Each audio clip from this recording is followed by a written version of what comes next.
On dirait un radar de recul. Allez, on y va. Et Cola, tu sais faire la flûte enchantée? Vas-y, toi. Pas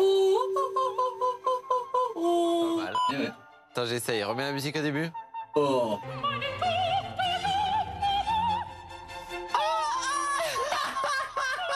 Ah waouh. Mais comment c'est possible?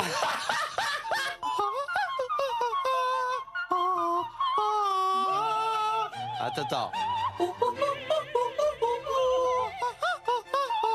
On dirait un singe. Fais-le le plus grave possible.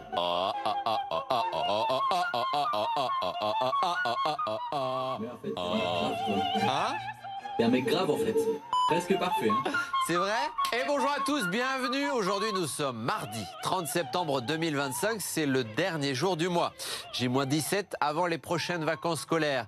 Bonne fête Jérôme, bonne fête Jérômine, bonne fête Jérômette ou encore bonne fête Ours. C'est la journée mondiale de la traduction. Aujourd'hui, Thomas, dites Zauberflöte, qu'est-ce que ça signifie? La flûte enchantée. Ouais. Mais vu comment on l'a chanté, je pense que c'est plutôt la flûte en chantier là. C'est vrai, la flûte en chantier. D'ailleurs, c'est un 30 septembre que la flûte enchantée a été interprétée pour la toute première fois.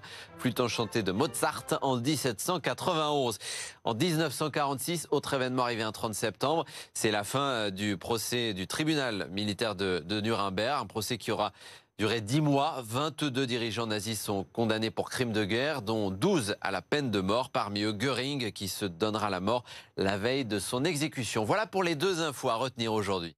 Après une matinée déjà bien ensoleillée, un soleil franc et généreux sur nos deux départements, le Nord et le Pas-de-Calais, quelques nuages persistent, mais des nuages tout à fait inoffensifs. Cet après-midi, même tableau, regardez, le beau temps. Tiens bon, on en profite. Côté température, vous comptez sur le littoral, 19 à Berck, c'est d'ailleurs la maximale, 17 à Boulogne-sur-Mer, c'est la minimale, entre les deux 18 au Touquet, à Calais, 19 à Saint-Omer, à Lille, à Tourcoing, à Douai ou encore du côté de Cambrai pour la suite de la semaine. Alors regardez, demain un ciel légèrement voilé mais le beau temps tiendra bon, comme jeudi d'ailleurs. À partir de vendredi, retour de la grisaille avec quelques averses.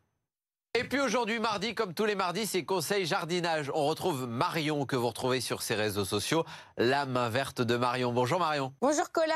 Comment lutter contre les invasions de cochenilles, notamment sur les citronniers? Si tu vois des cochenilles sur ton citronnier, il va falloir intervenir tout de suite.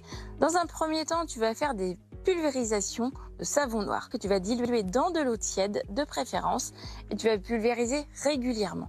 Il ne faut pas une simple pulvérisation. Une cochenille, c'est très dur à avoir, donc il va falloir faire des pulvérisations régulières. En tant que répulsive, tu peux faire aussi des purins, donc des décoctions de purin d'ail ou de purin d'ortie. Ça va repousser tous les nuisibles qui pourraient attaquer ta culture et ça va aussi apporter de l'engrais à ta plante et la fortifier. Et ensuite, tu surveilles ta plante régulièrement, tu réduis son stress au niveau de la plante, donc c'est-à-dire que tu apportes de l'engrais et de l'eau à ta plante pour qu'elle continue de faire sa croissance correctement et qu'elle ne soit pas fragilisée par un manque d'eau ou un manque d'engrais.